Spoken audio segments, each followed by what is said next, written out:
Hello friends, welcome back to my channel. এই মুহূর্তে রাজ্য সরকারি কর্মচারীদের জন্য অনেক বড় খুশির খবর। রাজ্য সরকারি কর্মচারীদের জন্য সরকার ঘোষণা করলো মহার্ঘ ভাতা। সামনেই ভোটকে সামনে রেখেই মহার্ঘ ভাতা বৃদ্ধিতে তোমরা যদি অবশ্যই চ্যানেলে নতুন হয়ে থাকো, অনুরোধ রইল চ্যানেলটিকে সাবস্ক্রাইব করে পাশে থাকার জন্য। আর যদি ভিডিওটি ভালো লাগে অবশ্যই কিন্তু লাইক করে দিও। তোমাদের একটি লাইক অনেক বেশি মোটিভেট করে পরবর্তী ভিডিওগুলো তৈরি করার জন্য। তো বন্ধুরা, রাজ্য সরকারি কর্মচারীদের জন্য খুশির খবর। রাজ্য সরকারি কর্মচারীরা এই সামনে মাসে পেতে চলেছে নতুন বেতন। তো সামনেই ভোটকে কেন্দ্র করে কিন্তু অনেক দিন থেকে ডিএ নিয়ে বিভিন্ন রকমের পর্যালোচনা চলছে। তো বর্তমানে রাজ্য সরকার 7% মহার্ঘ ভাতা বৃদ্ধির সিদ্ধান্ত নিল। এই মুহূর্তে নবান্ন থেকে নোটিশ জারি হয়েছে। খুশির হাওয়া রাজ্য সরকারি কর্মচারীদের মধ্যে। শোনা যাচ্ছে যে ফেব্রুয়ারি মাস থেকে নতুন বেতন চালু হবে।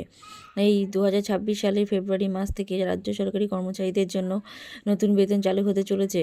ইতিমধ্যেই সরকারকে 7 পে কমিশন গঠনের জন্য চাপ সৃষ্টি করা হচ্ছে, কারণ অলরেডি কেন্দ্রে 8 পে কমিশন চালু হয়ে যাচ্ছে 2026 সাল থেকে। তো সেই সূত্রে আমাদের রাজ্যে কিন্তু 7 পে কমিশন চালু হয়ে যাওয়ার কথা। তো 7 পে কমিশন চালু হলে কিন্তু রাজ্য সরকারি কর্মচারীদের বেতন অনেকটাই বৃদ্ধি পেতে চলেছে। তো যতটুকু বোঝা যাচ্ছে যে 2026 সাল থেকেই কিন্তু 7 পে কমিশন চালু হবে। যদিও কার্যকর হতে একটু সময় লাগবে, কিন্তু যেটুকু আশা করা যাচ্ছে 7 পে কমিশন কিন্তু এই বছরেই চালু করে দেবে। আর এই মুহূর্তে কিন্তু ভোটকে সামনে রেখে ডিএ নিয়ে অনেক বড় ঘোষণা হতে চলেছে। আর 7% ডিএ কিন্তু ঘোষণা অলরেডি করে দিয়েছে। ফেব্রুয়ারি মাস থেকেই নতুন বেতন কিন্তু চালু হয়ে যাবে। তো খুশির হওয়ার রাজ্য সরকারি কর্মচারীদের মধ্যে। আপনি যদি রাজ্য সরকারি কর্মচারী এবং পেনশন হোল্ডার হয়ে থাকেন, অবশ্যই কিন্তু তোমাদের বেতন বৃদ্ধি পেতে চলেছে। এই মুহূর্তে কিন্তু অর্থমন্ত্রী ঘোষণা করে দিয়েছে যে মহার্ঘ ভাতা কিন্তু 7% বৃদ্ধি করা হচ্ছে।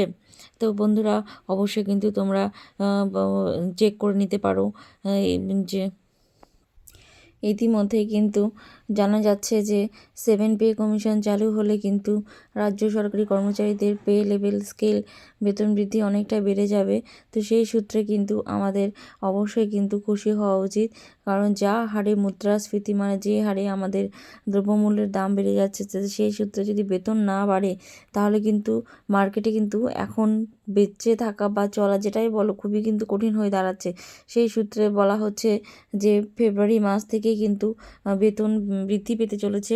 যেটুকু বৃদ্ধি পাক না কেন, 7% বৃদ্ধি পেলে সেটাই কিন্তু রাজ্য সরকারি কর্মচারীদের মধ্যে অনেকটাই কিন্তু খুশির খবর এনে দিয়েছে।